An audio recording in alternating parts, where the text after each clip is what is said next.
5वां छठा दिन है। वो भी आई थी, वो बिंदु जी करती, वो मेरे ईश्वर दर्शन छूट गए।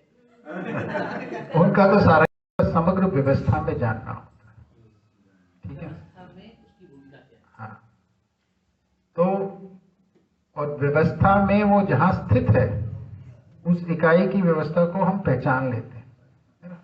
तो पहचानना का मतलब हो गया जो हम जानते हैं इसके अर्थ में, अब इसको हम ये यहाँ ऐसा है और इसके साथ हमें क्या करना है, ये सब पहचानने में आता है। निर्वाह करने का, तो जानने के आधार पे पहचान के निर्वाह करना, पहचानना और निर्वाह करना साथ साथ ही होता है, ये इसको अलग नहीं कर सकते, है ना। मानवीयता प्रकृति के अंदर पहचानना और निर्वाह करना ही है स्वाभाविक रूप में, पर पहचान किसकी होती है? जो संपर्क में आता है। ज्ञानावस्था के अंदर जो संपर्क में आया है या नहीं आया है, वो पूरे संपूर्णता को जानना मानना चाहता है, पहचानना चाहता है।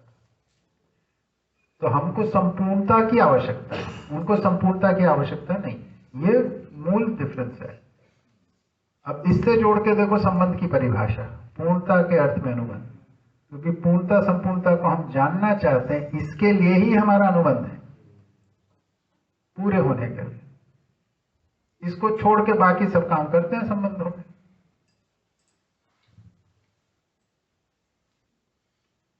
पूरे होने के लिए संबंध को पहचाना नहीं होता, इसलिए खालीपन महसूस होता रहता है।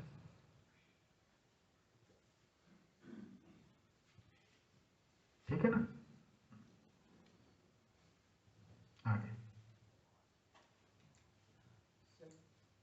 हाँ जी, चित्रों को समझाइए भी सर। अरे ठीक है, मैं बाद में आगे अगली बार, अभी और आगे की चीजें बताते हैं ना। अभी देखो हम पहले दिन से ही चार अवस्था बोल रहे हैं, ज्ञान अवस्था बोल रहे हैं, इनका क्या मतलब है थोड़ा सा कर लेते हैं। जैसे अगर मैं आप लोगों से पूछूं कि जो प्राण अवस्था है और जीवावस्था है, यानी प्राणी और जीव, जीवन आत्मा, ये तो चक्कर है, इतना उलझा हुआ है अंदर जो वनस्पति संसार है, ठीक है, और जीव संसार है। इन दोनों को परिभाषित कैसे करेंगे, इनको अलग अलग पहचानने का आधार क्या है?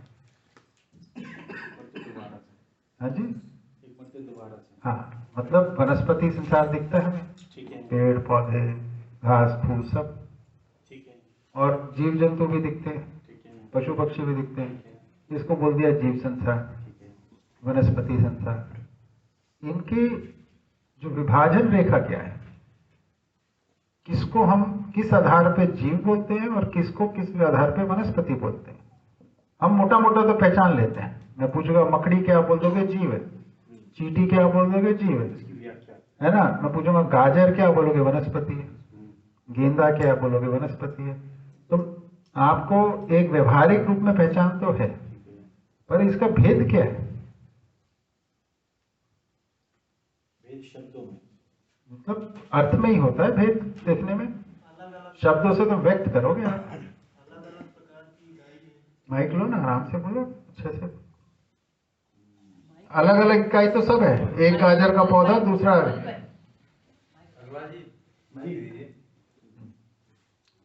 एक गाजर का पौधा दूसरा गाजर का पौधा, ये दो आंवले के पेड़ हैं, अलग अलग ही हैं, तो अलग अलग होने से तो पर्याप्त नहीं।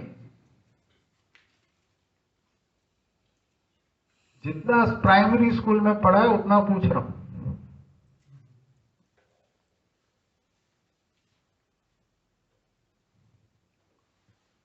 ये तो प्राइमरी स्कूल का क्वेश्चन है ना, वनस्पति और जीवों में क्या अंतर है। देखते हैं क्या समझा अभी तक। वनस्पतियां स्थिर रहती हैं और जीव जो है चराचर है। बढ़िया, बहुत अच्छा। कोई और?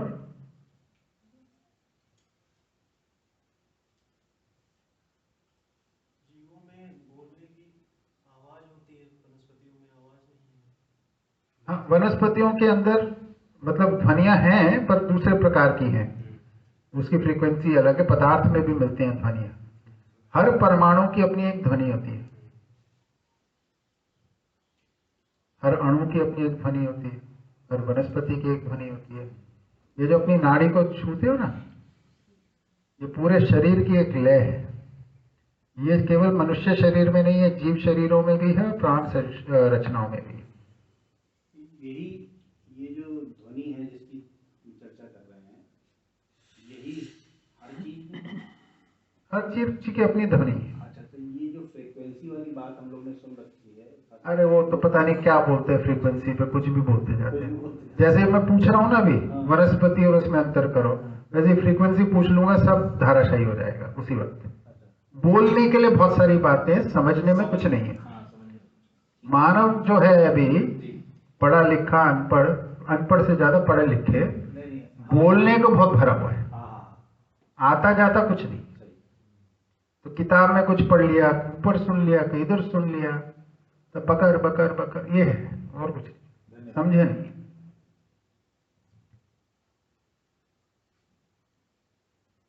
जी चलिए मैं ही बताता हूँ थोड़ा थोड़ा इसमें, अगर कुछ, पर आपने अच्छे बताया है। व्यवहारिक रूप में, सामान्य रूप में ये एक भेद हमारे को पकड़ में आता है कि वनस्पति संसार एक जगह टिका हुआ है, बाकी चल रहे है ना। इसको थोड़ी छोटी मोटी व्याख्या करते हैं। तो पदार्थ अवस्था जो है ना, पदार्थ से बनी इकाइयां, यानी जो पूरा खनिज संसार है, इसकी बात कर रहे हैं, ठीक है। प्राणावस्था इकाइयां जिनमें श्वसन, श्वसन का मतलब जो सांस लेती है, प्राण संचार होता है, उसका उदाहरण है वनस्पति संसार। जीवावस्था इकाइयां जिनमें विचरण क्षमता है, जिनके शरीर में मांस व स्नायु तंत्र, मांसपेशियां जो होती हैं, और नर्वस सिस्टम, उसको स्नायु तंत्र कहते हैं, कार्यरत हैं, जैसे जीव जंतु, पशु पक्षी संसार। ज्ञान अवस्था इकाइयां जिनमें सुख के लिए अर्थ को पहचानने की चेष्टा है। सुख क्या है, इस अर्थ को पहचानने के लिए जो सचेष्ट हैं, उसको ज्ञान अवस्था कह रहे हैं, है ना। स्वयं, संसार, संबंधों, समाज व्यवस्था, प्रकृति आदि के अर्थ मानव जानना चाहता है, ठीक। इसका उदाहरण मानव है। तो धरती को अगर हम देखें पूरी, तो उस पे जितनी भी इकाइयां हैं, ये सब पदार्थ अवस्था है, ठीक है। ये जितनी भी इकाइयां धरती पे, सब पदार्थ अवस्था है। फिर है सब पदार्थ से जो बना है, क्या परिभाषा है, पदार्थ से बनी इकाइयां। मानव शरीर भी बना है, पदार्थ से बना है, ये भी पदार्थ अवस्था है। जीव शरीर, वनस्पति संसार है, इसमें मानव नहीं जुड़ सकता। अभी सुनो तो सही, देखो तो सही, पूरी बात सुन के प्रश्न किया करो। अभी देखो, पूरी सब इकाइयों को पदार्थ अवस्था का, इसमें से कुछ पदार्थ सांस भी लेता है,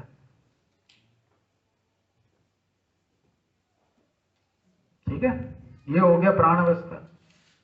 इस प्राणावस्था के कुछ संसार में से विचरण भी करते हैं, चलना फिरना भी करते हैं, ये हो गया जीव संसार। और उसमें से एक प्रजाति है जो अर्थों का भी शोध करता है, ज्ञान अवस्था,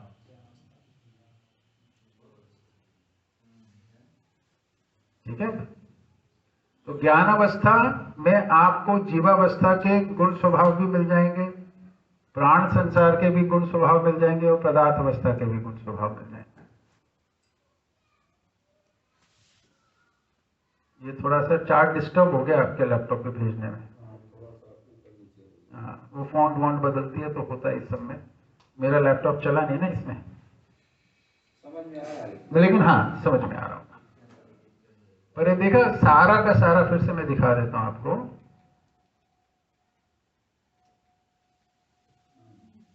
है ना। ये पूरा का पूरा को हम बोल रहे हैं पदार्थ अवस्था। इसमें से सांस लेने वालों को बोल रहे हैं प्राण अवस्था, उसमें से विचरण करने वालों को बोल रहे हैं जीवावस्था, और उसमें से जो सुख के अर्थ को पहचानने की चेष्टा करते हैं, उनको बोल रहे हैं ज्ञान अवस्था।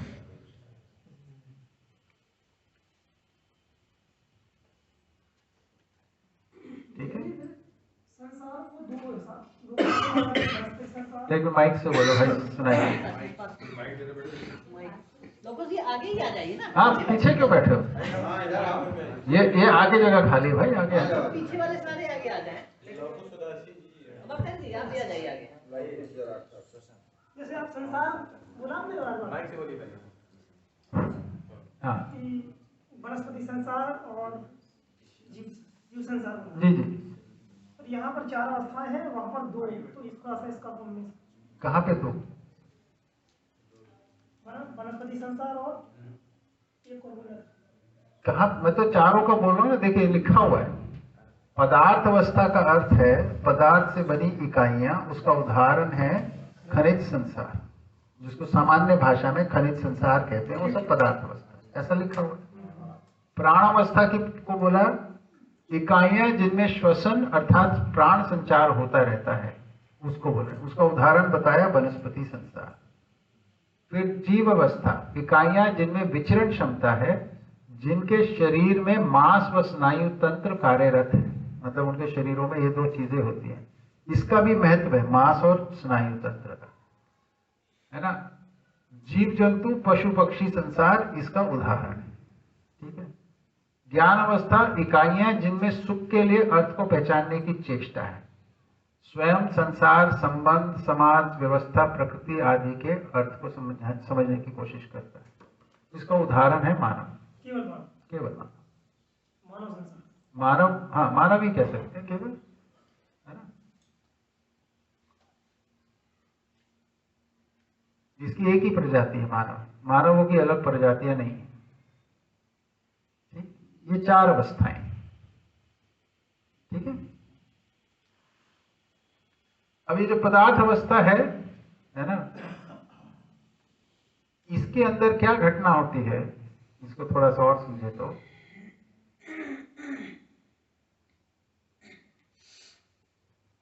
इसको, अभी हमने बात की थी प्रकृति में 2 वर्ग, जड़ प्रकृति और चैतन्य प्रकृति, इसको भी देखना। तो पदार्थ अवस्था और प्राणावस्था जो है इसको जड़ कह रहे हैं, और जीवावस्था और ज्ञानावस्था को चैतन्य प्रकृति कह रहे हैं, ठीक है। 2 वर्ग हो गए। पदार्थ अवस्था प्रधानतः भौतिक क्रिया है, प्राणावस्था प्रधानतः रासायनिक क्रिया है, जीवावस्था रासायनिक भौतिक क्रिया से बना शरीर के साथ चैतन्य क्रिया जो कि अजागृत है। ज्ञानावस्था जो है चैतन्य क्रिया यानी जीवन क्रिया, अल्प जागृत, अर्ध जागृत, जागृत और इसके साथ रासायनिक भौतिक क्रिया शरीर। तो अगर ज्ञानावस्था में देखेंगे तो चैतन्य को पहले रखा है और शरीर को बाद में रखा है। जीवों में शरीर को पहले रखा है और जीवन को बाद में रखा है ना। क्योंकि जीवावस्था में शरीर प्रधान है और मानव में जीवन प्रधान है। इसको एक सामान्य से उदाहरण से समझ सकते हैं, मैं हर शिविर में देता हूं। ये होता है कि मान लीजिए फसल की कटाई हुई है ना, अभी धान की फसल कटी होगी कुछ दिन पहले, मान लीजिए किसी खेत में धान की फसल कटी और बड़ा सा धान का ढेर लगा हुआ और वहां कोई व्यक्ति नहीं, तभी कहीं से घूमते फिरते वहां कोई गाय आ जाती। गाय क्या करेगी? तो भूख लगी है तो खाएगी धान को। कितना खाएगी? पेट भर करके खाएगी। फिर क्या होगा? चले पेट भर गया है ना। अगले दिन क्या होगा? क्यों? क्योंकि उसे पता खाना है। क्या करेगी? पेट भर के। फिर क्या होगा? फिर चले जाएगी। अगले दिन क्या होगा? लाएगी तो नहीं, बोलस ये काम मानव करते हैं है ना। फिर अगले दिन भी ये होगा, गाय आएगी, मान लीजिए भी 2-4 को नहीं ला रही, अकेली आ रही है, फिर खा रही है, फिर चले जाएगी। ठीक है, ये चलता है। कब तक चलता रहेगा? जब तक अनाज ना खत्म हो जाए या उसे कोई रोक ना दे, तब तक ये क्रिया चलेगी। रोज आएगी, पेट भर खाएगी, चले जाएगी। ठीक, बढ़िया। अब इसी उदाहरण के अंदर उस अनाज के ढेर पर कोई व्यक्ति आसपास नहीं है, कहीं से घूमता फिरता गाय की जगह एक आदमी आ जाता है, वो क्या करेगा?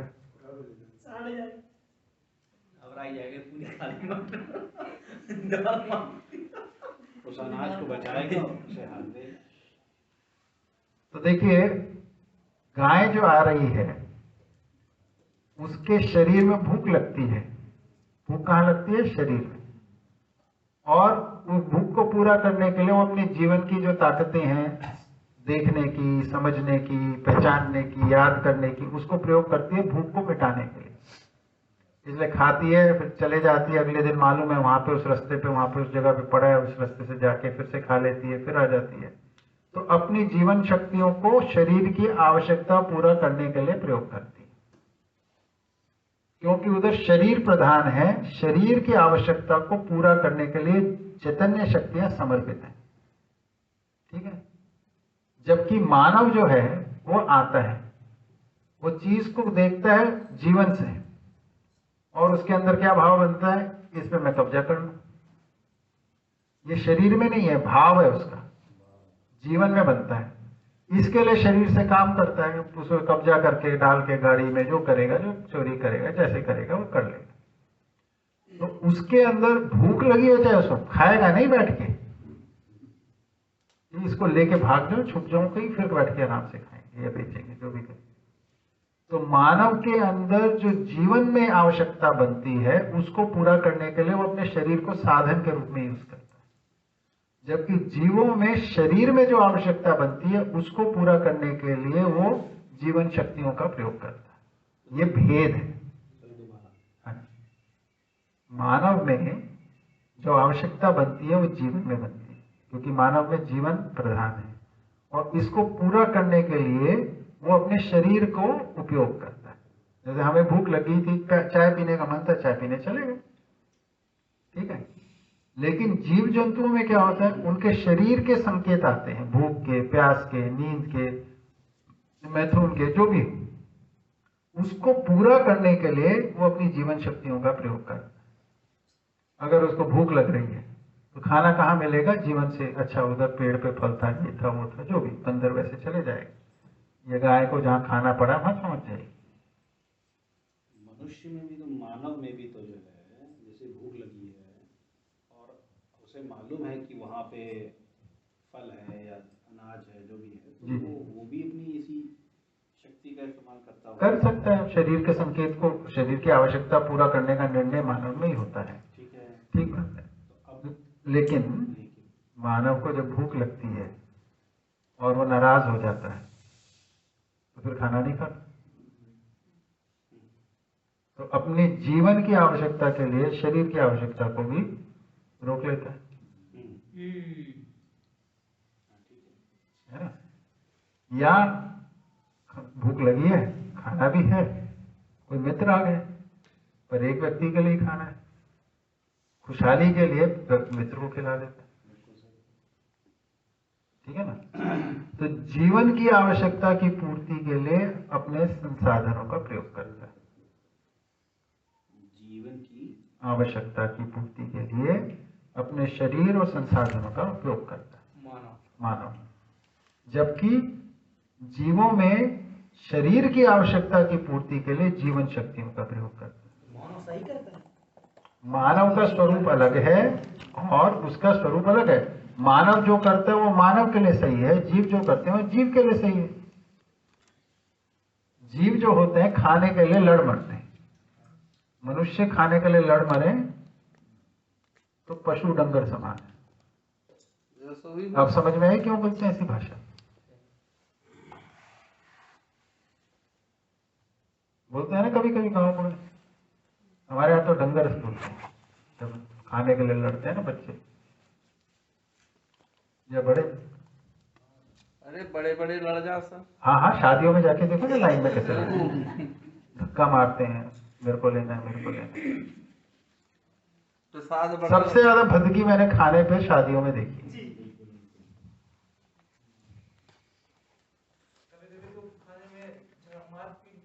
हाँ हाँ, खूब हो जाते हैं। कुर्सियाँ टूट जाती भैया।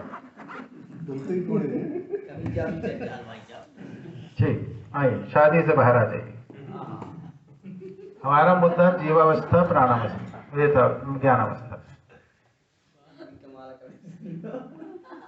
मेरे को खींच खींच के वापस लाना पड़ता है, मेरे को बह जाते हैं भाव। मुख्य मुद्दा छूट जाता है। क्या थोड़ा हल्का फुल्का मन हाँ हाँ, हल्का फुल्का ना, सारा का सारा नहीं ना, उसी में पहुंच जाती है कहानी। जीती भाई तो और बैठ के आनंद ले रहे हैं। मेरे साथ हम बाधित नहीं कर रहा किसी को। हाँ, देखिए, तो ज्ञानावस्था जीवावस्था जो है ये दोनों चैतन्य हैं, और प्राणावस्था और पदार्थ अवस्था दोनों जड़ है ना। और पदार्थ अवस्था में प्रधानतः भौतिक क्रिया है। ऐसा नहीं कह रहे कि इसमें रासायनिक क्रिया नहीं होती, पर प्रधानतः भौतिक क्रिया ही रहती है। प्राणावस्था में प्रधानतः रासायनिक क्रिया और भौतिक क्रिया आंशिक रूप में रहती है। प्रधान जो है वो रासायनिक क्रिया रहती है। पूरा का पूरा उसका जो सांस लेना है, भोजन को पचाना है, सब ये सब रासायनिक प्रक्रिया उसके अंदर, उसका प्रजनन वगैरह सब रासायनिक क्रिया। जबकि जीवावस्था जो है उसका शरीर भौतिक रासायनिक रचना है और उसका जीवन यानी चैतन्य क्रिया है ना। और मानव में जो चैतन्य क्रिया है और जो जीवों की चैतन्य क्रिया की स्थिति है वो अजागृत है। अजागृत मतलब ज्ञान के अर्थ में जागृत अजागृत शब्द है। तो जीवों में ज्ञान की आवश्यकता नहीं है, तो वो जो 5.5 क्रिया उसकी अजागृत रहती है, उसमें वो कोई समस्या नहीं। मनुष्य के अंदर अल्प जागृत, अर्थ जागृत, जागृत, ये तीनों स्थितियां ज्ञान के अर्थ में देखने को मिलती है जीवन में, और साथ में शरीर। ये दोनों स्थितियां जो है मनुष्य मानव के अंदर हैं, जीवावस्था और ज्ञानावस्था। नहीं, जीवावस्था जीव जंतु पशु पक्षी के लिए, और ज्ञानावस्था मानव के लिए नाम है। ठीक है, पिछली स्लाइड में वो बताया होगा पूरा। ये देखिए, इसमें पढ़िए जीवावस्था और ज्ञानावस्था को।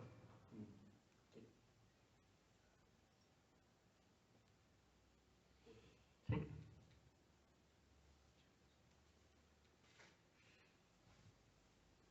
फिर 4 अवस्थाओं में उपयोगिता और पूरकता, इसको भी हमें देखना चाहिए थोड़ा सा। चारों अवस्थाएं विकास क्रम में है, पहली बात।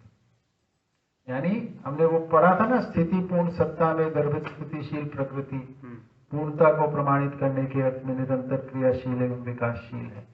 तो विकासशील होने की वजह से चारों अवस्थाएं विकास क्रम में है ना। कम विकसित अधिक विकसित के लिए उपयोगी है। जैसे मिट्टी पेड़ से कम विकसित है पर पेड़ के लिए उपयोगी है, तो कम विकसित अधिक विकसित के लिए उपयोगी है। अधिक विकसित कम विकसित के लिए पूरक है। पेड़ जो है अपने पत्ते टहनी से मिट्टी की उर्वरकता को बढ़ा देता है, इसलिए पेड़ जो है मिट्टी का पूरक हो जाता है। तो कम विकसित अधिक विकसित के लिए उपयोगी है, अधिक विकसित कम विकसित के लिए पूरक है। अधिक विकसित कम विकसित के संतुलन में पोषित व संरक्षित है। यानी पेड़ किस चीज में पोषित है? अगर पदार्थ अवस्था जो संतुलित होगी तो पेड़ पोषित और संरक्षित है।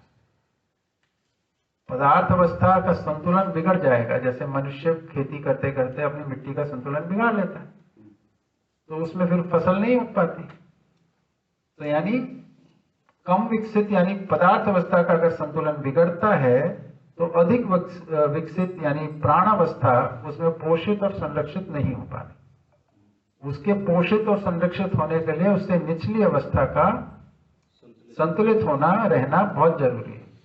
अब मानव सबसे अधिक विकसित है। मानव अधिक विकसित होते हुए उसके लिए पदार्थ अवस्था, प्राणावस्था और जीवावस्था, इन तीनों का संतुलित होना अनिवार्य है। इससे कम में मानव परंपरा पोषित और संरक्षित नहीं रह सकती। ठीक है ना। और इसी के ऊपर हम जड़ें खोद रहे हैं।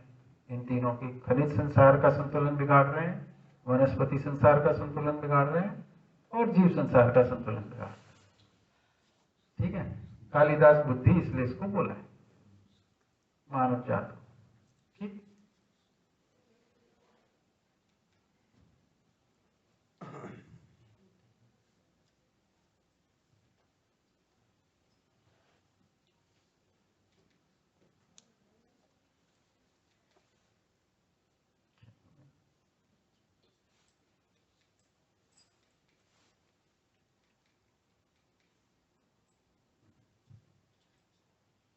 क्या पूरा है नहीं इसमें, ये बिगड़ गया पूरा।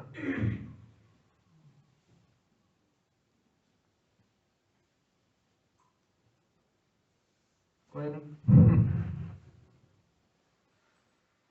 आपके पास इस पे पीडीएफ भी पड़ा है मेरा वाला पहले वाला, उसमें से दिखा देंगे। मेरा तो लैपटॉप उधर पड़ा है सब। खैर इसको बाद में भेज देंगे, ग्रुप में डाल देंगे, है ना, इंस्टाग्राम। तो इसमें ये दिखाया है कि जो 4 अवस्थाएं, पदार्थ अवस्था, प्राणावस्था, जीवावस्था, ज्ञानावस्था, इसमें से पदार्थ अवस्था प्राणावस्था के लिए उपयोगी है और प्राणावस्था पदार्थ अवस्था के लिए पूरक है। फिर दिखाया है प्राणावस्था जीवावस्था के लिए उपयोगी है और ज्ञानावस्था के लिए उपयोगी है और पदार्थ अवस्था के लिए पूरक है। जीवावस्था जो है वो प्राणावस्था और पदार्थ अवस्था के लिए पूरक है और ज्ञानावस्था के लिए उपयोगी है। पर ज्ञानावस्था दोनों का सबका उपयोग कर रही है पर किसी के लिए भी पूरक नहीं वर्तमान स्थिति में, इसलिए उधर प्रश्न चिन्ह लगे। ना तो पदार्थ अवस्था के लिए पूरक है ना वो प्राणावस्था के लिए पूरक है ना जी। तो हम अपने पक्ष की जिम्मेदारी को नहीं कर रहे, इसी को हम बोल रहे हैं शोषण। तो ज्ञानावस्था पूरे संतुलन के अंदर शोषणकारी हो गई है। ज्ञानावस्था मानव के पास, मानव की बात है, ठीक है ना। पूरी जिम्मेदारी मानव पे ही आ रही है। बिल्कुल बिल्कुल। सब समस्या की जड़ हम ही हैं। मानव अस्तित्व में समस्या की जड़ मानव ना समझ मानव, और ना समझ। समझदार मानव नहीं, आपसे समझदार, आप सब पूरा है। समझदार मानव समस्या की जड़ आप नहीं। पूरा के हम नहीं समझ। अभी हम सभी है मानव में भाई। यार हमारे लिए तो आप पूरा हैं। ठीक है, आगे बढ़ते आगे बढ़ते।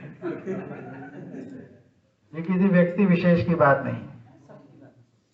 खैर ये जो टेबल है पदार्थ अवस्था, प्राणावस्था, जीवावस्था, ज्ञानावस्था का, इसका रूप, गुण, स्वभाव, धर्म, अनुषंगीयता, ये सब बातों को इस शिविर में छोड़ देते हैं फिलहाल के लिए। आपको टेबल दे देंगे। ये जो सुबह की आप में से जिनको सुनने समझने का मन हो, सुबह की जो गोष्ठियां होती हैं उसमें क्रम से इस प्रेजेंटेशन को लेके एक एक चीज को समझाया जा सकता है, या जिसके प्रश्न हो उसको समझाया जा सकता है, ठीक है ना। जीतू भाई से संपर्क करना, कौन सी गोष्ठियों में आप लोग जुड़ सकते हैं।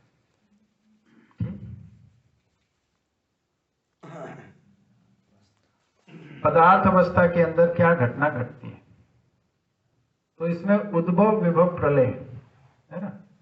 इसमें मूलतः ये बता रहे हैं हम, मैं बहुत ज्यादा डिटेल में नहीं जाऊंगा, कि पदार्थ के अंदर 2 घटना घटती है, एक संगठित होने की, एक विघटित होने की। पदार्थ का स्वभाव है संगठन विघटन, है ना। इससे पीछे वाला जो टेबल है, हाँ, इसमें आप देखेंगे तो पदार्थ ये रहा, संगठन विघटन। संगठन का मतलब है साथ आके मिल के काम करना। विघटन का मतलब है जो रचना है उससे अलग हो जाना, ठीक है। तो पदार्थ में यही चल रहा होता है। पदार्थ का स्वभाव है बना रहना, और बने रहते वक्त वो कुछ पदार्थ साथ आता रहता है, कुछ पदार्थ अलग होता रहता है, यही काम चलता रहता है ना। आपका लोहा बाहर पड़ा हुआ है, नमी होती है, नमी उससे जुड़ जाती है, जंग बन जाता है, ठीक है। कभी कुछ और होता है, हवा चल रही है, उससे कुछ पत्ते गिर जाते हैं, तो वो पत्ते टूट गए पेड़ से, है ना। इस तरीके से पदार्थ जो है वो संगठन विघटन के रूप में उसमें कुछ ना कुछ घटनाक्रम चलता रहता है हर वक्त। सर अब और इसको हाँ बताता हूँ, है उसको अभी पूरी निकाली से नहीं निकला। लास्ट वाला सर कौन सा, ऐलान संस्कार अनुसार ये वाला। हाँ ऊपर वाला। अनुषंगीयता का अर्थ होता है जिस आधार पे उसमें आचरण की परंपरा बनती है। एक पीढ़ी से दूसरी पीढ़ी में क्या जाता है और किस आधार पे जाता है। आप देखो, जैसे पानी कभी भी बनता है, जहां भी बनता है उसमें पानी का गुण स्वभाव रहता है। तो ये कैसे है कि 2 हाइड्रोजन के एक ऑक्सीजन के साथ आए इधर, और वो एक प्रकार के गुण प्रकाशित कर रहे हैं। अब कोई और अणु परमाणु हाइड्रोजन और ऑक्सीजन के साथ में आते हैं, वो भी पानी का ही गुण प्रकाशित करने लगते हैं। तो तो इसमें क्या चीज है जो इस आचरण को निर्धारित कर रही है। ऐसे ही जीवों में, वनस्पति में देखो, आम का बीज लोगे उससे आम का पौधा ही पैदा होगा, आंवले का बीज लोगे उससे आंवले का ही होगा। तो इसमें जो आंवले इसके बीज से आंवला पैदा हो रहा है, इसको हम बोल रहे हैं बीजानुषंगी। जैसा बीज वैसा अगली नस्ल। उसमें क्या है, पदार्थ अवस्था के अंदर परिणाम अनुषंगी, यानी जैसा उनका संगठन हुआ जिसको परिणाम कहते हैं, वैसा आचरण। तो H2O यानी 2 हाइड्रोजन 1 ऑक्सीजन हो गए तो एक निश्चित आचरण पानी, और H2O2 होगा तो हाइड्रोजन पेरोक्साइड, उसका एकदम अलग होगा, है ना। हाँ जी। जैसे कि पानी अपना अस्तित्व बनाए रखता है। हाँ, पानी का अस्तित्व प्रकृति में बना रहता है। बना रहता है। हाँ, जहाँ पे भी मिलेंगे वो वही, मतलब प्रकृति वही रहती है उसकी, पानी जैसी। हाँ, अब चूंकि हम लोग जो हैं, हम लोग के अंदर जो है शून्य विद्यमान है सभी चीज में मतलब में भी, और हम शून्य में भी हैं। हाँ, तो हम शून्य में हैं और शून्य हम में है। हाँ, ठीक है। तो हम लोग के अंदर वो शून्य में जो गुण हैं वो हम लोग में नहीं है। मतलब शून्य में गुण नहीं है। हाँ, उसको बोला पुण्य। गुण जो होता है, गुण का मतलब होता है कि किसी इकाई की जो क्रियाशीलता है उसका प्रभाव, उसको कहते हैं गुण। तो वो क्रियाशीलता हम लोग में। तो मैं पूरा करूंगा, सुनना पड़ेगा ठीक से, मन लगाना पड़ेगा, थोड़ी सी गहरी बात। तो किसी भी वस्तु की क्रियाशीलता का जो उसकी परस्परता में प्रभाव बनता है उसको कहते हैं गुण। जैसे आप जो भी कुछ करते हैं, यानी आपका जो आचरण है, जो क्रियाशीलता है, उसका जो प्रभाव आपके आसपास बनेगा उसको बोलेंगे गुण। ठीक है। आपका प्रभाव बनता है कि आप लोगों के अंदर, है ना, सेवा कर देते हो, मदद कर देते हो, है ना। तो आपका प्रभाव एक मैत्री का प्रभाव बनता है, ठीक है, एक सज्जन पुरुष का प्रभाव बनता है। मान लीजिए मेरा प्रभाव बनता है, मैं चुगली करता हूँ, है ना, एक दूसरे को भिड़ा देता हूँ, बदमाशी करता हूँ, तो मेरा गुण क्या हो गया, एक शैतानी वाला हो गया। तो गुण किससे हुआ, इकाई जो अपनी परस्परता में प्रभाव डाल रही, ठीक है, और उस प्रभाव को डालने के लिए वो कुछ क्रिया करती है, जो भी क्रिया कर रही है। शून्य अपने आप में क्रिया विहीन है, क्रिया नहीं करता है, इसलिए उसका उस प्रकार से कोई प्रभाव नहीं बनता है, इसलिए वो कोई गुण नहीं है। अच्छा, तो शून्य जो है, शून्य अपने आप में कोई क्रिया नहीं करता है, लेकिन इसलिए उसका नाम दिया क्रिया शून्य। हम में विद्यमान भी है, हम उसमें भी हैं जी, पर वो कोई क्रिया भी नहीं करता है। अच्छा, और हम जो हैं उसमें विद्यमान भी हैं, भीगे डूबे घिरे हैं, हैं? भीगे डूबे घिरे हैं। भीगे डूबे घिरे हैं। तो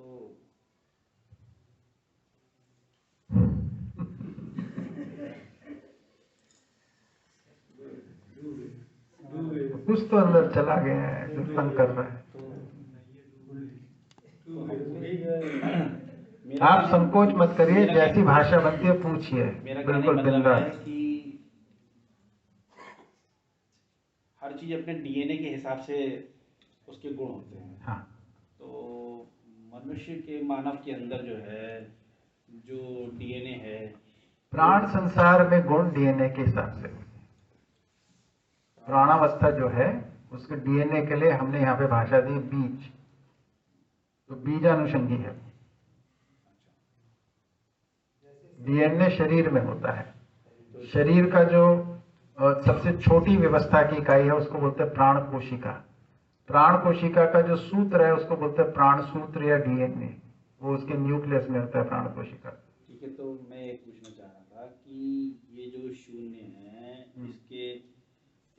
पे कोई प्रभाव है? मतलब हम जैसे कह रहे हैं कि आप शून्य ईश्वर है, तो हम में उस चीज का अंश है क्या है? मतलब हम ये पूछना चाह रहे हैं आपसे।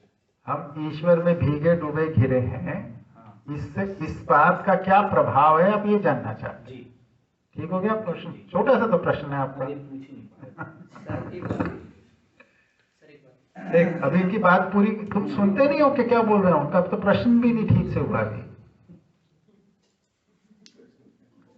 ठीक है, तो ईश्वर में भीगे डूबे घिरे होने का महत्व क्या है, जी है ना? तो हमने वो सूत्र बताया था ना आपको थोड़ी देर पहले।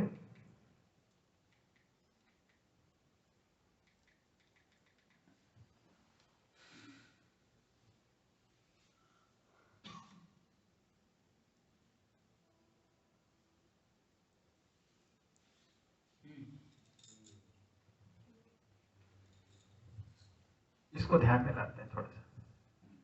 स्थिति पूर्ण सत्ता में गर्भित स्थितिशील प्रकृति पूर्णता को प्रमाणित करने के अर्थ में निरंतर क्रियाशील एवं विकासशील, इसी को हम ईश्वर कह रहे हैं। ठीक है, ईश्वर में गर्भित यानी ईश्वर में समाई हुई संपूर्ण प्रकृति, आप भी, मैं भी, पेड़ पौधे भी, जीव जंतु भी, ग्रह गोल ब्रह्मांड अनंत ब्रह्मांड सब ईश्वर में ही समाये। सब इसमें समाये होने के कारण, इस पूर्ण में समाये होने के कारण इनमें एक ईश्वर में होने से प्रेरणा है। किस चीज की प्रेरणा है? पूर्णता को प्रमाणित करने की। तो हर इकाई पूर्णता को प्रमाणित करने के लिए अपनी योग्यता अनुसार भागीदारी करती है। तो परमाणु अपनी योग्यता अनुसार भागीदारी करता है, अणु अपनी योग्यता अनुसार भागीदारी करता है, अणुरचित रचनाएं अपनी योग्यता अनुसार भागीदारी करती हैं, विभिन्न अम्ल क्षार रसायन अपनी योग्यता अनुसार भागीदारी करते हैं, वनस्पति अपनी योग्यता अनुसार करते हैं, जीव जंतु कीड़े मकोड़े अपनी योग्यता अनुसार, पशु पक्षी अपनी योग्यता अनुसार। मानव को ज्ञानावस्था को पहले इसको जानना है, फिर अपनी योग्यता अनुसार इसमें भागीदारी कर पाएंगे। तो हमें पूर्णता को जानना पड़ेगा, फिर हम पूर्णता के अर्थ में भागीदार हो पाएंगे। अच्छा, तो क्या मानव में इस पूर्ण में होने का कोई प्रभाव है? क्योंकि मान लीजिए हम अपने संसार में किसी काम में लगे, हमने कोई लक्ष्य बनाया है कि मेरा बैंक बैलेंस इतना होना चाहिए, 1 लाख रुपया होना चाहिए मेरे अकाउंट में। हम मेहनत करते हैं, 1 लाख रुपया कर लेते हैं, बड़ा मजा आता है, बहुत अच्छा लगता है। थोड़ी देर में लगता है नहीं, इससे ज्यादा होना चाहिए। फिर कोई और है, वो सोचता है मेरे को ना बहुत मेहनत करनी है, IAS बनना है, एक बार IAS बन जाऊं फिर जिंदगी में मजा ही मजा। खूब मेहनत करता है, करता है, सब करता है, परीक्षा पास करता है, इंटरव्यू पास करता है, बन जाता है, बड़ा मजा आता है, सब लोग अखबार में फोटो छपी सब। थोड़ी देर बाद लगता है कुछ और करना पड़ेगा, ये पूरा नहीं पड़ता। कहने का अर्थ है हम कोई भी उपलब्धि पा लेते हैं, उसका मजा थोड़ी देर के बाद खत्म हो जाता है और लगता है नहीं ये पूरा नहीं है, कुछ और चाहिए। ये जो संकेत हर मानव जीवन में है, ये उपलब्धि पूरी नहीं है, इसके अलावा कुछ और चाहिए, ये ईश्वर में भीगे होने से ईश्वर की प्राप्ति का ज्ञान का अभाव जो है वो संकेत है।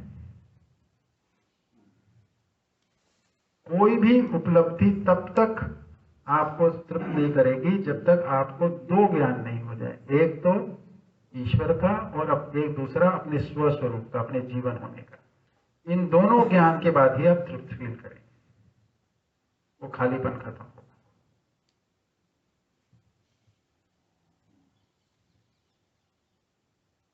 तो ये संकेत हमने बनाई हुआ है, कितना भी बहते रहें, कुछ भी करते रहें, कुछ भी पा लें, फिर शुरू होती है नहीं कुछ और चाहिए, कुछ अब पता नहीं क्या चाहिए, तो जो समझ में आता है उस ना समझी में उसके पीछे भागने लगो।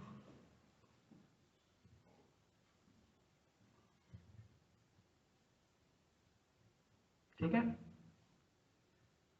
वापस आए अपने उसमें, उसी चार्ट में आई। हाँ।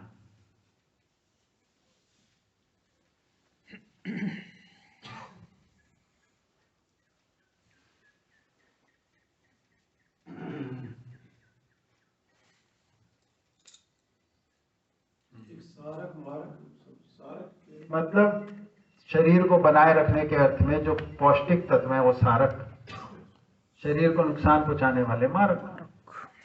तो कुछ वनस्पति दूसरे वनस्पतियों के लिए सारक होते हैं, यानी उनकी पुष्टि करते हैं, और कुछ दूसरों को नुकसान पहुंचा देते हैं। जैसे कोई पेड़ होगा, उसके आसपास कुछ प्रकार के वनस्पति पनपते हैं और कुछ प्रकार के नहीं पनपते। आपने एक में प्लस लगाए, मतलब ये सारे अगले बार। हाँ, इस वाले के अंदर ये समाया है, इस वाले में ये दोनों समाये हैं, और इस वाले में ये तीनों समाये हैं।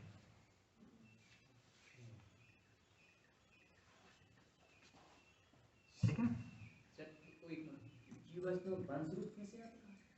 वंश अनुषंगी, जैसा वंश वैसा आचरण। पदार्थ अवस्था में क्या था? जैसा परिणाम वैसा आचरण, जैसा गठन वैसा आचरण, जैसे जैसी संरचना बनी वैसा आचरण करेगा। लोहा है, लोहे की संरचना अलग है, वो एक आचरण करता है, ठोस होता है, मजबूत होता है।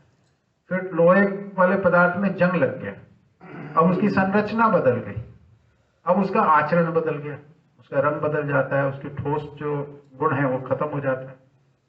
ठीक है, पदार्थ में तो ये चलता है। वनस्पति संसार में प्राणावस्था में क्या चलता है? जैसा बीज वैसा आचरण, यानी जैसा डीएनए वैसा आचरण। ठीक है, जीवों में जैसा वंश, जिस वंश का है, जैसे गाय की अलग अलग नस्ल होती है, आप में से कुछ लोग जानते होंगे, है ना। तो देसी गाय होती है एक प्रकार की होती है, उसमें भी अनेक नस्लें है ना, और कुछ वो जर्सी वाली आती है, वो आती है। तो कुछ देसी गाय होती है जिसका दूध निकालना है तो एक आदमी निकाल सकता है, वो एक के साथ संबंध बनाती है, वही उसका दूध निकालेगा। कोई भी आके उसका दूध निकाल ले, ये नहीं चलता उसके साथ। पर कुछ प्रजातियां हैं, उसका दूध कोई भी निकाल लो, उससे कोई फर्क ही नहीं पड़ता। तो उनकी अलग अलग प्रवृत्ति स्वभाव है। तो जैसा वंश वैसा आचरण उनके अंदर है ना। मानव के अंदर क्या है? मानव वंश अनुषंगी नहीं है, मतलब चोर का बेटा चोर होगा ऐसा नहीं है, और सज्जन का बेटा सज्जन होगा ऐसा भी नहीं है। तो जिसके जैसे संस्कार वैसा आचरण। मानव ने बहुत कोशिश की कि वंश के आधार पे आचरण को स्थापित कर दें। तो जितना भी नस्लवाद है धरती पे हुआ, हिटलर ने किया और भी अनेक लोगों ने किया, है ना। गोरों ने बहुत धरती पे अत्याचार किए, तो नस्लवाद के आधार पर कि काला व्यक्ति गुलाम रहेगा। हमारे यहाँ पे भी जाति प्रथा रही, उसमें भी ये सब हुआ नस्लवाद से, है ना। तो वंश, जैसा वंश वैसा आचरण नहीं है, जैसे संस्कार वैसे आचरण। संस्कार कैसे बनते हैं? वातावरण से और अध्ययन से। हाँ जी, मैं ये पूछना चाह रहा था कि आपने कहा कि ऐसी कोई गाय में प्रजाति है जो किसी एक से ही दूध देती है, तो हाँ। वो ऐसी कौन सी प्रजाति है? बताइए जी, नाम वगैरह बता दें। है कुछ प्रजाति अपने गाय कटा में भी है। हाँ, देसी प्रकार की जो गाय होती है ना, तो जैसे कुछ कुछ होती है, कुछ नहीं होती। कुछ होती है, कुछ नहीं होती, ऐसी होती है। सारी देसी नहीं, कुछ होती है। कैन का था नस्ल में। हमारे यहाँ तो हरियाणा नस्ल वाली में ज्यादातर देखा जाता है ये हमारे इलाके में। यहाँ पे तो कौन सी है मैं नहीं जानता, कौन सी प्रजाति। ऐसी कौन सी गाय है जो अपना दूध केवल एक दो लोगों से निकलवाने देती है, सबको हाथ नहीं लगाने देती? हमारे यहाँ है, वो कीमा चला जाता है। हाँ। भर नहीं है भाई, हाँ वो बबाती रहेगी रात भर, हाँ। नहीं देगी। दूध रोक लेती है वो। आधे आधे गाँव को बुला लेगी। वो जान जाएगी अपना मालिक खिलाने पिलाने वाला से भी दूध देती है। हाँ। एक हदी हो गई है। हाँ। एक गाय हमारे यहाँ की हमारी मौसी से लगती थी। हाँ। अगर मौसी को उस गाय ने तंग कर रखा, हाँ। वो कहीं जा ही नहीं पाती। ऐसा है। एक दूल्हे की शादी थी। हाँ। ये भैंस भैंस का अपना रखता था। हाँ। तो सुबह 4 बजे फेरे को रोक करके आया, फिर दूध निकाल के वापस गया। देखिए देखिए, ये क्या चीज़ है ये जो कहलाती है, मतलब ये अवस्था जो है ये जीवावस्था ही कहलाती है। ये जो वंशानुसंग, किसी वंश के अंदर, किसी प्रकार की प्रजातियों के अंदर कुछ प्रमुखता हो जाती है किसी प्रकार के गुणों की, है ना। तो अब उनके अंदर संवेदनशीलता होती है कि कोई कुछ ही लोग उनको हाथ लगाए जिनसे वो सुरक्षित महसूस करते, सबको हाथ नहीं लगाने देते। और वो सारी देसी गायें हैं ऐसे ही करती हैं, पर आपको 5-10 दिन उसके साथ रहना पड़े, फिर आपको धीरे धीरे वो होती है। कोई उनमें से एक होती है जो बिल्कुल ही नहीं है। हाँ, उनके साथ आपको संबंध बनाना पड़ता है, वो आपके साथ संबंध पहचानती है फिर करती है। क्रूर अक्रूर का अर्थ है, जो क्रूरता का अर्थ बताया था फिर से दोहरा देता हूं, अपनी आवश्यकता की पूर्ति के लिए दूसरे को उसके साधन से वंचित कर देना, यानी उसके साधन को उससे छीन लेना, इसको कहते हैं क्रूरता। तो शेर है, वो हिरण के शरीर को छीन लेता है, हिरण हो गई क्रूरता। आदमी भी ये करता है, ये भी क्रूरता। क्रूरता को हम मानव के संदर्भ में एक और बात बोल देते हैं, उसमें किसी भी व्यक्ति से, मानव के संदर्भ में इसलिए व्यक्ति बोल रहा हूं, किसी के भी साधन, शरीर अथवा मानसिकता को क्षति पहुंचाना क्रूरता है।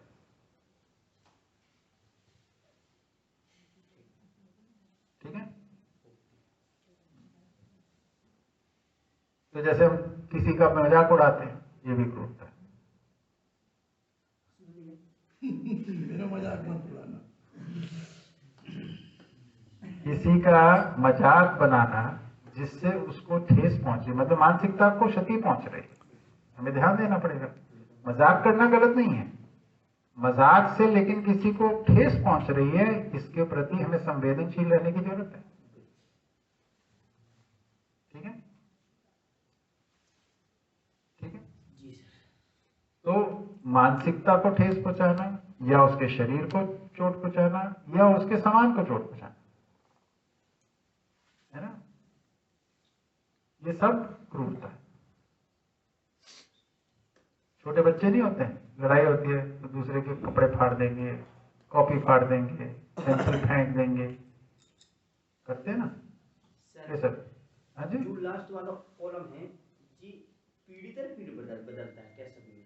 क्या जी, कौन सा कॉलम? जो आनुषंगिकता आनुषंगिकता बोल रहे हैं, जो आचरण होता है। आचरण का मतलब क्या करेगा, तो अगली पीढ़ी किस आधार पे आगे का आचरण करेगी, हाँ, पीढ़ी दर पीढ़ी। पीढ़ी दर पीढ़ी क्या चलेगा। तो पदार्थ अवस्था में परिणाम के आधार पे आचरण चलता है, आचरण का आधार परिणाम है। प्राणावस्था में आचरण का आधार बीज यानी डीएनए है। जीवों में वंश, जिस वंश का है वैसा आचरण करेगा, और मानव में जैसे संस्कार है वैसा आचरण करेगा। ठीक है,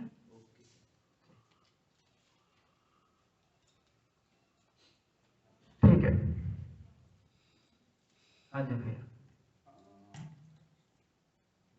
मानव में जैसे संस्कार होंगे वैसा आचरण करेगा, और जी। संस्कार अच्छे होंगे तो आचरण अच्छा होगा, जी। आचरण अच्छा होगा तो मानव जो है इस मार्ग की तरफ अग्रसर होगा। जी, तो संस्कारशाला मतलब जैसे स्कूल खुलते हैं और इस तरह की व्यवस्थाएं जो बनती हैं, तो उसमें संस्कारों का रोपण अगर कहने वाली, देने वाली ऐसी संस्थाएं, ऐसे स्कूल्स या ऐसी शिक्षा दी जाए तो इस व्यवस्था को सरलता से पहुंचाया जा सकता है।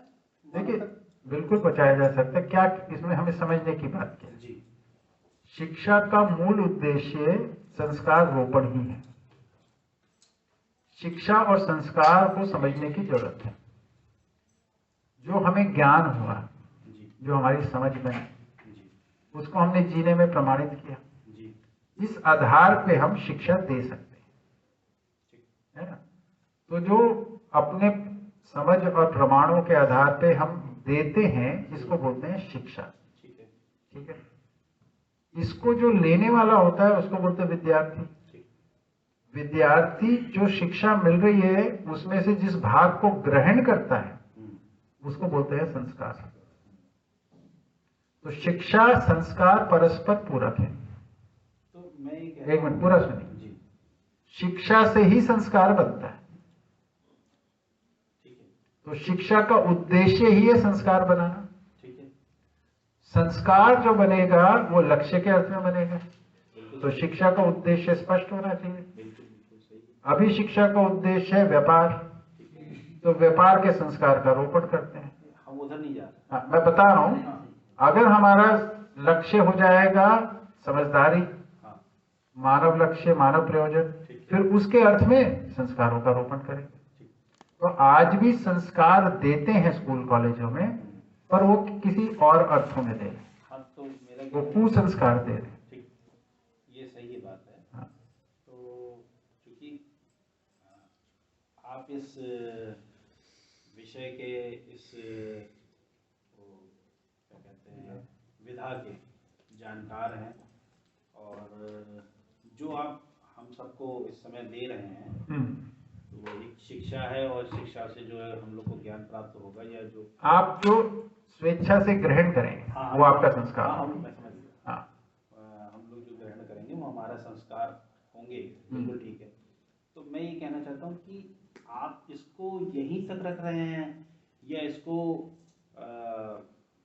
बच्चों मतलब इसको जो है इस स्वरूप में भी लाने का प्रयास है आपका, कि ये छोटे बच्चों से ही शुरू किया जाए, कि ऐसा आपका ऐसे भी बहुत सारे प्रयोग चल रहे हैं। चल रहा है? छत्तीसगढ़ सरकार के साथ हो गया, दिल्ली सरकार के साथ हो गया, महाराष्ट्र सरकार के साथ हो गया।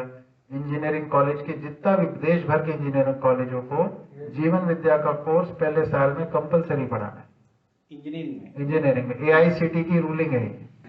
ये छोटे बच्चों को प्राइमरी स्कूल से किंडरगार्टन से पढ़ाना है, दिल्ली का हैप्पीनेस करिकुलम, उसमें ये जीवन विद्या आधार है। ये अभी यूपी में नहीं मतलब आया है। यूपी की टेक्निकल यूनिवर्सिटी में इंजीनियरिंग लेवल पे आ गया। ये चाह रहे हैं यूपी में भी दिल्ली के हैप्पीनेस करिकुलम की नकल करके आनंद करिकुलम कुछ नाम देके बना रहे हैं। कानपुर में शायद 36 साल की यूनिवर्सिटी में चल भी रहा है। आपने हमें बताया दिल्ली में आ गया है, दिल्ली में कुछ प्रयास हो रहा है, मतलब हाँ चल रहा है, प्रयास चल रहे हैं सब जगह। छत्तीसगढ़ में आ गया है जी, कुछ प्रयास चल रहे हैं वहाँ भी। छत्तीसगढ़ में छोटे बच्चों की तरफ स्कूल ये जो किंडर जो है उधर तो 5-7 साल तक स्कूल के टीचर 100 टीचर आते थे हमारे पास, उनकी ट्रेनिंग हम करते थे। अच्छा 6-6 महीने रहते थे हमारे साथ। बाद में साल अच्छा भर मतलब ये है कि हाँ जी, बाद में साल भर कर दिए। साल भर की ट्रेनिंग भी मैं हुई। साल भर जी मतलब ये हो गया कि ये जो रोपण है जो हाँ। आप इस समय कर रहे हैं जी, वो उन टीचरों में कर रहे हैं जो आगे जाके इसको फैला रहे हैं। टीचरों में भी, बच्चों में भी, युवाओं में भी, बुजुर्गों में भी, प्रौढ़ों में भी, सब जगह चल रहा है कार्यक्रम। जहाँ हम तो घोषणा करते हैं ये कार्यक्रम हमारे पास है, जिसकी पात्रता होती है वो उसकी उपयोगिता को समझता है, वो आता है, बात करता है, उसमें भागीदार होता है, कहानी आगे बढ़ जाती है। मेरी आपसे प्रार्थना है ये यूपी में भी चालू करवाइए, क्योंकि इसकी बहुत आवश्यकता है। तो आप समझ लीजिए, इसको शुरू कीजिए, आपको पूरा सहयोग हमारी तरफ से है। देखिए, करवाने का मतलब क्या हुआ, मतलब कोई और करेगा, ये बात भी घटती है। बस वही, जिसको आवश्यकता लगती है जिम्मेदारी उसी को लेनी है। तो क्या होता है अभी संसार में, जिसको आवश्यकता लगती है वो चाहता है जिम्मेदारी कोई और ले। नहीं बिल्कुल सही बात, आपने ये बिल्कुल सही कहा, बिल्कुल। इसलिए मैं कहता हूँ छोटा शुरू कीजिए, हाँ बिल्कुल है ना। आपको आवश्यकता लगती है अपने परिवार के लिए पहले एक आधा शिविर करा लीजिए, या अपने मित्र मंडली के लिए करा लीजिए, या अपनी जान पहचान के लोगों में करा लीजिए। ये उससे आपके आसपास टीम तैयार होगी ऐसे सोचने वालों की, फिर मिलकर कोई कार्यक्रम सोचिए आगे कैसे ले जा सकते हैं, जैसे यहाँ पे हुआ है। तो परिवार के साथ दिक्कत ये है ना कि एक साथ लाने में मतलब ये एक साथ क्यों लाना, एक एक करके ले आओ, दो करके ले आओ, क्या परेशानी। जिसकी इच्छा हो उसको लाओ, किसी को आग्रह करके नहीं। देखो आपने देखा हमारा तेवर इधर, हमने आपका तेवर देखा है ना, किसी को हम रोकना नहीं चाहते अंदर। बैठना है बैठो, बाहर जाना है बाहर जाओ, हमारी जरूरत नहीं है कि आप सुनो। आपकी आवश्यकता है तो हम आपका सहयोग करेंगे, हमारे को अपनी चीज का महत्व मालूम है, हम तो इसको जी रहे हैं, हम तो इसको साध रहे हैं। इसकी खुशहाली को बांटने के लिए जो लोग सुनना चाहते हैं उनके साथ बांटते, जो नहीं सुनना चाहता उसको क्यों परेशान करे बेचारे को, वो मस्त है अपनी जिंदगी में। और क्या। खींच के नहीं गिरा था। खींच के इसमें जैसे जो इस प्रस्ताव के अनुसार हाँ, एक मिनट। तो भैया इसमें एक मजेदार बात यह है, क्योंकि इसमें पैसे का कोई इन्वॉल्वमेंट नहीं है, तो हमारी कोई मजबूरी नहीं है। हम अपना खाते पाते हैं और इसको उपकार के रूप में करते हैं, मैं समझ गया, तो बहुत दम के साथ अपनी बात को रखते हैं। मैं बात समझ गया। हाँ भैया, इस प्रस्ताव के अनुसार कि जो गैप है हमारे बीच में, जो हाँ। इकाई के चारों ओर गैप है, हाँ, स्पेस तो जो स्पेस है तो उसमें और इकाई में यानी नियम, नियंत्रण, संतुलन बनाने की जरूरत है। वो स्पेस में इकाई होने से नियम में है, नियंत्रित है और संतुलित है। स्पेस में होने से ही वो नियंत्रित है, संतुलित है। स्पेस ही नियम है।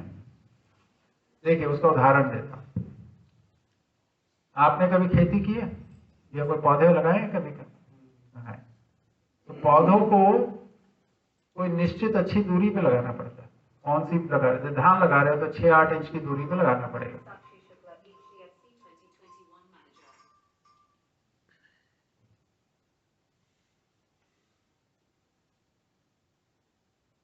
जी, तो निश्चित अच्छी दूरी। ऐसे ही हम जब 80 के दशक में पल बढ़ रहे थे ना, तो उस वक्त फैमिली प्लानिंग का एक वो आता था एडवर्टिजमेंट। आप में से कुछ लोग जो होंगे ईसाइयों को याद होगा, उसमें वो बोलता था बच्चों के बीच में अच्छी दूरी होनी चाहिए, है ना। वो उसको उदाहरण देता है, देखो बच्चा, बेटा चाहे पौधे हों चाहे बच्चे हों, उनमें अच्छी दूरी होना जरूरी है। 132 ऐसा, एक दो बच्चों के बीच में 3 साल का गैप। हाँ, कुछ ऐसा। हाँ हाँ, ठीक बात है। तो इस तरीके से अब ये दूरी क्या चीज है? हर जगह दूरी ही नियम है। जैसे धरती और सूर्य, उनके बीच में निश्चित अच्छी दूरी है, यही नियम है। चंद्रमा और धरती, उसके बीच में अच्छी निश्चित दूरी है। परमाणु में नाभिकीय अंश और परिवेशी अंश, इनमें अच्छी दूरी है, न ज्यादा पास है न ज्यादा दूर है। तो ये शून्य ही नियम है, और इस शून्य के नियम में ही इकाइयां नियंत्रित और संतुलित है। इसका मतलब हम समझ नहीं पा रहे हैं कि हमारी दूरी क्या है। हम अच्छी दूरी को पहचानते नहीं अभी, या तो बहुत नजदीक पहुंच जाते हैं या बहुत दूर भाग जाते हैं। निश्चित अच्छी दूरी बना के परिवार में जी नहीं पा रहे, समाज में जी नहीं पा रहे, प्रकृति के साथ जी, ये झंझट है। जो मेडिटेशन की जो बात होती है, जैसे लोग मेडिटेशन की बात करते हैं, म्यूटेशन, मेडिटेशन, मेडिटेशन।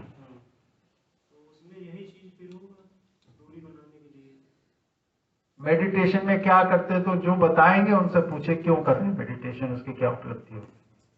हम तो बोलते हैं मानव का लक्ष्य के अर्थ में सदा सतर्क बने रहना ही मेडिटेशन। मानव प्रयोजन के अर्थ में सतर्क बने रहना, सजग बने रहना ही मेडिटेशन। इसको यहां पे नाम दिया है जागृति विधि साधना। वो जो होती है उसको बाबा जी ने नाम दिया, जिससे उनको उपलब्धि हुई थी, मौन विधि साधना। मौन होने की साधना, चुप हो गए, शरीर में अपने क्रियाकलाप को रोक लिया, समेट लिया, फिर शरीर से भी अपने आप को समेट लिया, पूर्ण मौन हो गए, तो मौन होने की साधना है। ये क्या है? आंखें खोल के, आसपास देख के, सतर्कता सजगता के साथ मानव लक्ष्य को प्राप्त करने की साधना, ध्यान लगाना। ये जीते जागते लोगों की साधना, ये परिवार जनों के साथ, समाज के जनों के साथ करने वाली साधना। ये थोड़ा सा दोबारा से। कौन सा? मौन विधि साधना। मौन विधि साधना का अर्थ क्या है? उसका लक्ष्य तो ये है कि ये संसार बंधन है, इससे विरक्त हो जाओ, ईश्वर में लीन हो जाओ। तो संसार से अपने को समेटते हैं, तो अपने सारे क्रियाकलाप को छोड़ना संन्यास कहलाता है। फिर एक जगह बैठ गए, अपने शरीर को भी अपने से भी अलग होते हैं, उससे भी विरक्त होते जाते हैं, शरीर को भी मौन कर लेते हैं। फिर अपनी चैतन्यता को भी चुप करा लो, इसको बोलते हैं समाधि। ये हो गया मौन विधि साधना। सारी चीजों में फैलाव से सिमटते सिमटते सिमटते एक शून्य पे आ जाओ। ठीक, यहां पे हम बोलते हैं जागृति विधि साधना। हम बोलते हैं अपने लक्ष्य को पहचानो, मानव सहज प्रयोजन को पहचानो, मानव परंपरा की अक्षुण्णता के लक्ष्य के अर्थ में समाधान, समृद्धि, अभय, सह अस्तित्व, इसको समझने और जीने के लिए प्रयास में लग जाओ। और इसके लिए जो सतर्कता और सजगता है, यही आपका ध्यान है।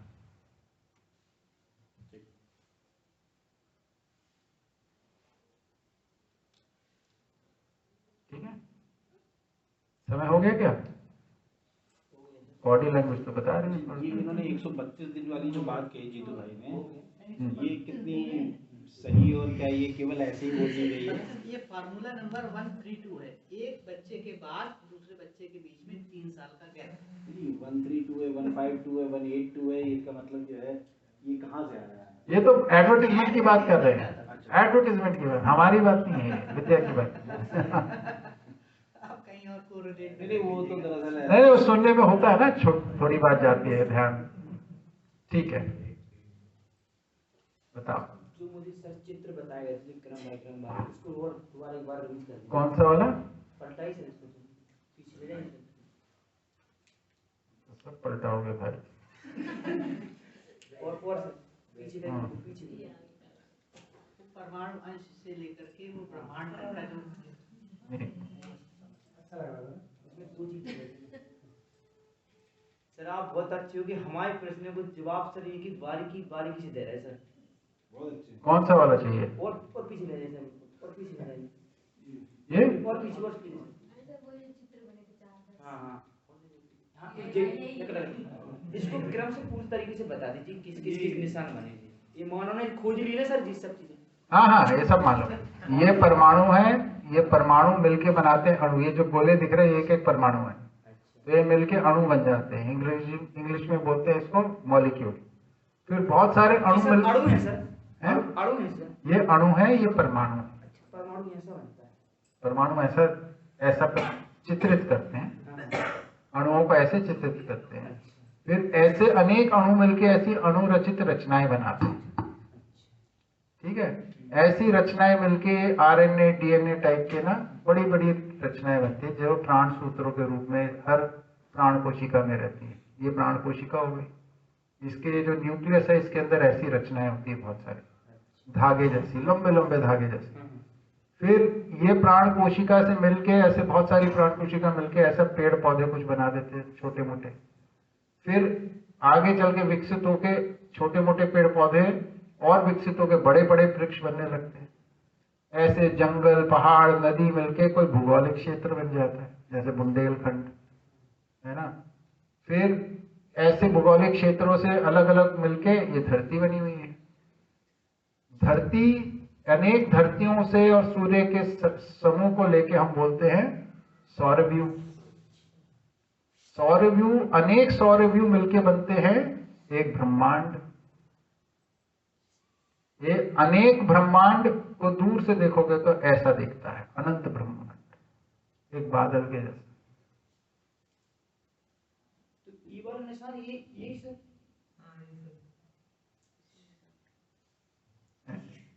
पर ये अच्छा है, तुमने पूछा तो मैं अगली बार इसमें सब में नाम लिख देता। हाँ नाम इसमें क्या सर, इसको और अच्छी तरीके से टाइम मिले सर बताना। ठीक, ये किसी गोष्ठी में आके जीतू से पूछ लेना, बता दे। नंबर है जीतू भाई का दिल में रह गए तो नंबर निकल जाए।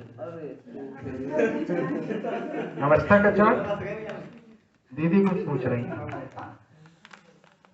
ये वाला है या अगला वाला? सर जितना भी आपने ये बताया पूरा जी। ये कॉन्सेप्ट हमें चाहिए पीडीएफ पूरा सब मिल जाएगा भैया, हाँ हम लोग को दे देना सर, सबको दिया जाएगा। मैं अपनी तरफ से भेजता हूँ जीतू भाई, आपको वो हटा देना, उसमें ये सब टूटा फूटा आएगा, मैं सब ठीक करके भेजता हूँ। ये भी डाल दिया गया है ग्रुप में, तो काफी सारी चीजें। नहीं उसमें कुछ। एक मिनट, दीदी कुछ पूछना चाह रही है, क्या सहयोग करें? जी जी बिल्कुल। हाँ। अभी आपने समझा दिया, याद है, लेकिन इसे दोबारा जब देखेंगे तो बहुत सारे शब्दों का मतलब नहीं याद रहेगा। ठीक बात है, तो इसका एक काम कर सकते हैं, ये तो रिकॉर्डिंग हो रही है, ये आपको उपलब्ध रहेगी। अब आपको मालूम है कौन से दिन पे कब बात हुई है, उसमें जाके देख लेना, है ना। उसके बाद भी लगता है नहीं इससे पूरा नहीं पड़ रहा है, मैं अभी आखिरी दिन अपना नंबर दूंगा, और घुमा लेना। दूसरा प्रेम भैया है, जीतू है, आशीष है, इधर बहुत सारे लोग हैं, सब आपको मदद कर देंगे। ठीक है, इतने शिविर ले चुके हैं आप, हाँ कितने जिज्ञासु लोग आपको फोन करते होंगे जी। मेरे साथ तो सोने का समय भी नहीं मिलता होगा। नहीं नहीं, ऐसा कुछ नहीं है। जिज्ञासा अधिकतर शिविरों में होती है, बाद में जाके लोग जो जिज्ञासु लोग होते हैं वो व्यवस्थित स्वरूप ले लेते हैं। उनको भी समझ में आता है भी परिवार में है, समाज में है, भागीदारी कर रहे हैं, तो फिर वो शिविरों में या गोष्ठियों में इस तरीके से अपने प्रश्नों को लेके आते हैं, रैंडम नहीं करते, क्योंकि वो समझदार होने लगते हैं, वो भी ध्यान रखने लगते हैं हमारा। तो रात को 1 बजे फोन नहीं लगाते फिर वो?